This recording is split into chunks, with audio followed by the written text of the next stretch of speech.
What's up, everybody? Welcome to another rousing episode of Nick Does Tech Stuff, where as soon as I start recording, my dog suddenly wants me to pet him. So I'm gonna do that while we do this. We have a box. You don't say! This box is full of a computer that I bought broke, allegedly. What we're gonna do is unbox it. My dog, who is very lovingly helped me basically open it already. I make sure that, you know, when I get them, because usually I don't film these like the minute I get them, that everything is in the box and the thing hasn't been like kicked around like normal FedEx and UPS packages get to. We have opened the top of the box. My dog has helped open the rest of the box and pull out some packaging. And now, for your enjoyment, we shall now fully unbox. This is a Compaq Presario 7000 series. This is the bigger brother to the Compaq Presario 5000 series. These were very, very popular in the early 2000s. They came with color accent kits, which is why you see this bluish face on this machine here. You could actually swap them out to, I believe, 5 different colors, and I will have them cut to a really cool commercial from that time. Video conferencing. It's as easy as child's play on the Compaq Presario 7000 series.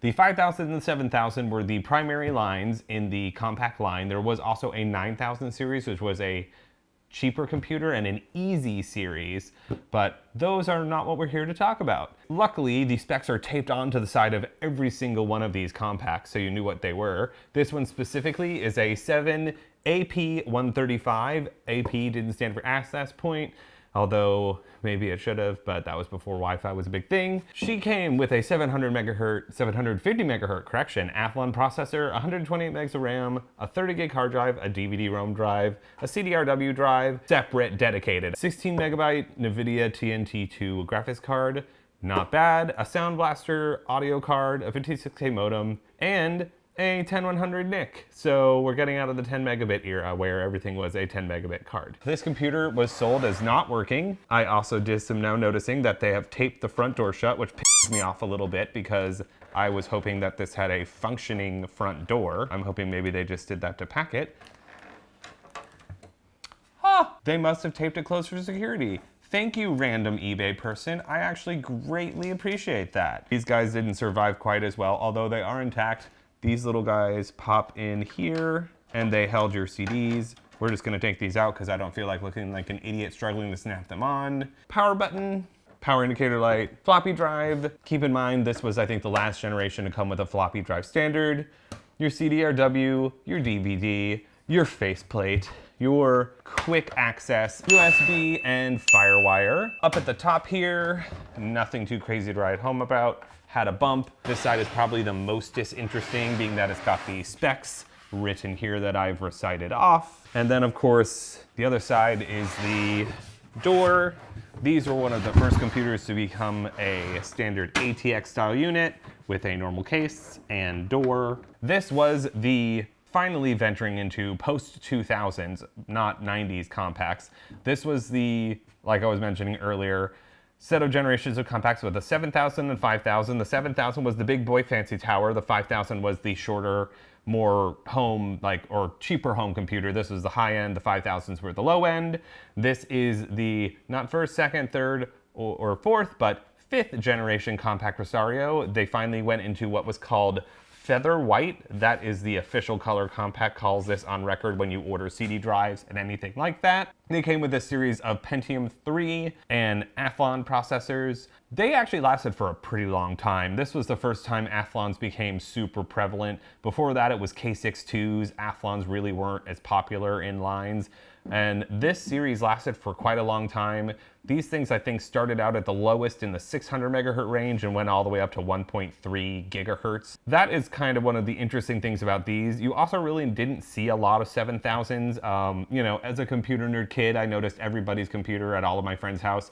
Everybody had 5000s including myself, well after they were new, unfortunately, however, but no one I knew had a 7000. In fact, I only saw them in stores. I never saw them in anybody's home. So kind of cool to have one. Had no real other connection to it besides not owning one, but this one came up on eBay as a non-running, and I thought it'd be interesting to go over it and review it, plug it in, and hopefully get it to work. This is also the Windows ME era, by the way. We're finally like post Windows 98, Windows 95, so a little bit more modern of an OS, could very easily take Windows XP. I remember my computer had Windows XP on it. I put that on there immediately after I got the original drive out and got rid of ME and threw XP on it, but they were good computers. We'll go over the back because obviously, you know, like I said, it's finally into the standard ATX kind of chassis setup, and that's kind of reflected on the back of the computer. So on the back of the computer, as we can see, we've got all of our wonderful standard ports. Got a little bit of external rust, but that's okay. Board came with very basic things because obviously everything was meant to be an add-in card, so you could upgrade it. You've got your mouse and keyboard, your USB, parallel port, your FireWire is on board, and then a serial port. You also had your VGA card, that's that NVIDIA TNT2 card, your Sound Blaster audio card, your network card, and your 56K modem. I'm gonna have to just clean that off. I think it's more surface rust than anything. So not a bad deal. Oh, and look at that. Funny enough, it's early enough to be a Windows 98 second edition computer, so this must have been a very early 7000. Most of these came with ME. Don't quote me on that, but I'm 90% sure. Let's go ahead and get a screwdriver because there's only one security in it. Pop this little sucker open and see what's going on, especially since the photos I saw, this was non-running with an amber error light, which means at least we know we have a good power supply, but that means that obviously we have to diagnose it somehow, so we will need to do that. But screwing, as the Bomb 602 says. I'm acknowledging the creator because he's awesome, so more power to him. On the interior of the lovely, beautiful, stunning Compaq Presario 7000. As we can see here, pretty standard looking ATX format motherboard. These could take any full-size ATX board. This was a ATX board. The board was a actual Compaq board. They were made by Compaq. As you can see, obviously, we'll start in the top right. You've got the IDE CD-ROM drive or DVD-ROM drive and CDRW drive. You've got your 3.5-inch floppy drive and your coordinating cables to them with your IDE here and your floppy there. The hard drive sat on a caddy up front here, and you could actually order an optional one that sat here so you could have 2 drives. I've never seen one with it, but they do exist apparently. Obviously, you can see here you've got 2 RAM slots. That's kind of lame. I was expecting it to have 3, but obviously you've got your HEP slot occupied by your NVIDIA TNT2 card. You've got your Sound Blaster card slot with the 2 cables running to the audio to the CD drives, because that's how we did it back then.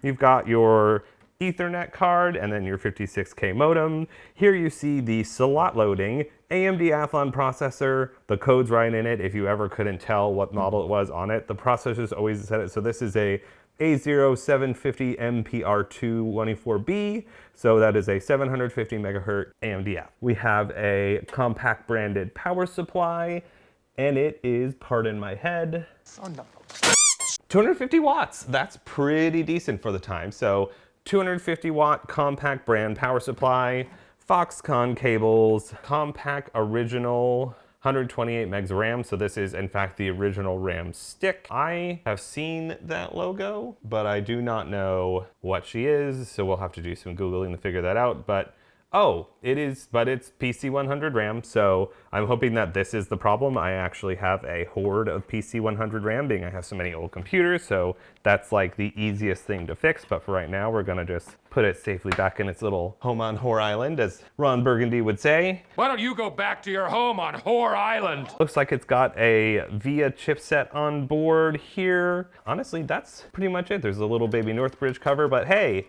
look, for once we have a standard ATX power supply with a standard ATX plug. So we appreciate that. The nice part is if this power supply goes bad, we can very easily replace it. It'll even take a modern power supply from now if we wanted to upgrade that if that ate shit. Or if the board took a dump, even though I'd like to keep this original, obviously, be very easy. The interior of the ATX setup of the 7000 and 5000 of this generation, I think Linus Tech Tips did it, is the reason why it's so easy to make these sleeper PCs. It's not super hard to make it a sleeper when it uses just a compact plastic face on the front. It's really not anything special, but then the back here is the same. So it's not like you had to re-drill screws or fit a weird power supply or cut the back of the case in order to get a standard motherboard to fit to make a newer computer fit physically inside here and do the motherboard processor and stuff. That's why they're like really easy to do sleeper PCs with. But yeah, that is the interior of the 7000. I greatly appreciate, honestly, how easy it is to put the door on and off on these. It's literally just a slide on and click. It's got a little click back here. You use that release, pull back. There's a dent right here for your fingers. It makes it so much easier. Some of the older Compaqs, especially the generation right before this, the entire shell had to come up. And let me tell you, it's annoying as I want to clean this, and people love cleaning. So we're gonna do a little cleaning ASMR while we're here. So you could actually pop this little guy out here, and then there were finger holes here and here.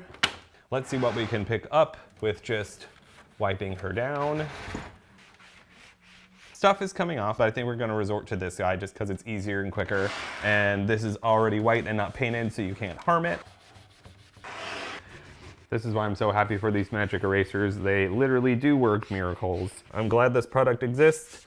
I use them a lot. I'm pretty sure most computer nerds who like old stuff do.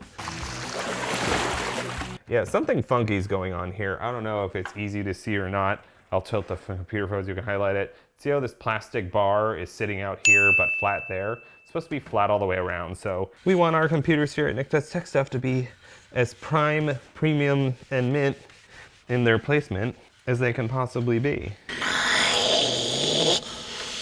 Precious! So I will note the lid of the machine is pretty gross. Definitely a much needed scrub. Going over the top of this, getting all that schmutz and crap in here. Obviously you don't spray directly on electronic parts, but this is literally just a fat plastic faceplate, so it's okay. The power button is well protected, well recessed, and obviously I did not spray directly on it, as you saw. Yeah, this is gonna need to come off because there's a lot of grossness hidden in the middle here that I can't even get to either. As you can see, there's these little tabs. That made it super easy. If you unplug drives, you could very easily remove these. I think Dell also started doing rails like this, but they had rails that you could literally pop on and pop off. They were toolless, literally just pull up, they pop right off. Made it super easy to remove these though, including the drive blank, lower drive here, oop, and the faceplate apparently, Jesus. Well, grab your drives carefully, kids, because they may just come out like that. So we still gotta figure out what the hell happened here. Oh, how about that? It just needed to be snapped back into place. There are a tab here that you can push that releases the front of the case. Something is keeping it tight. I think it is these little guys here. We have to remove the hard drive. There is a retaining screw for the hard drive sled. You literally take the drive, you lift it forward, up and away, and there is our Quantum 3.5-inch series. But it's an original Compaq hard drive, so that's kind of super cool. Maybe it'll have the original OS on. That would be cool once we diagnose why it won't start. And then, there's two clips in the middle of the case. There's a little front case lock, and that's what this thing is. It sits in here and it's a flap and it goes like that and locks the front of the case in. Yum. Mmm, so good and tasty. So you can see the bottom's pretty gross, so see how easy that cleans up. You can see where the plastic's cracked. That's why it was not quite sitting great. So we will have to super glue that. Haven't seen a decent shaped 7000 in a while, and this was the best looking one I could find. Oh, Jesus, look at my hands. Disgusting! All right, now what we're gonna do is de-goop this disgusting zone here where I stuck my fingers and got all that shit off. So this is why I use these, and it's nice and reusable. You can just use these. They get as disgusting as they do, and then you throw them in the wash.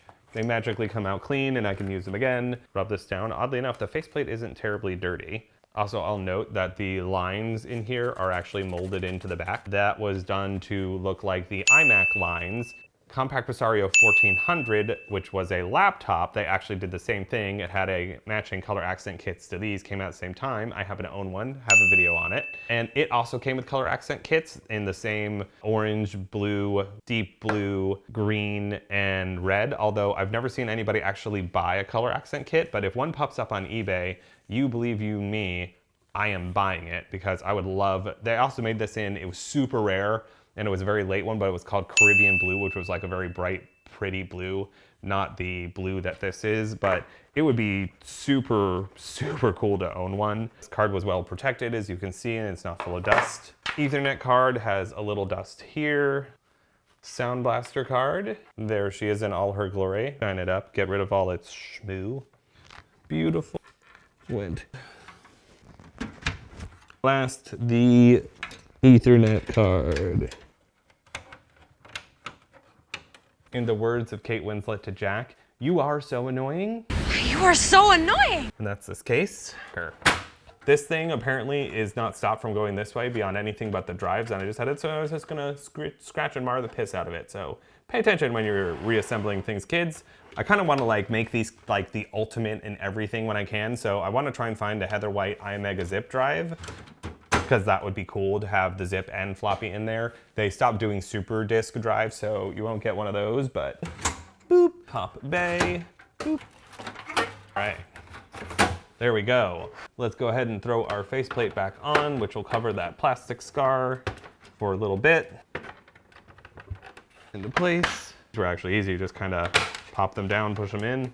Bam, and we're back to rocking while we're wrapping. So now we can finally put the side door on and fire this sucker up. We're now going to fire up the computer and see if it will run or if it's fully broke. Well, it literally turned on with an amber light, so that's never a great sign. After some minor diagnostic, I think our power supply has an issue. Luckily, like I said, it's an ATX power supply, so we're gonna get another one and we're gonna have to put that in and fire this up in another part of my little series. Thank you for watching the video. Have a great day, evening, night, whenever you're watching this. Love y'all. Thank you, my little microchips. Still trying that out. And have a killer night.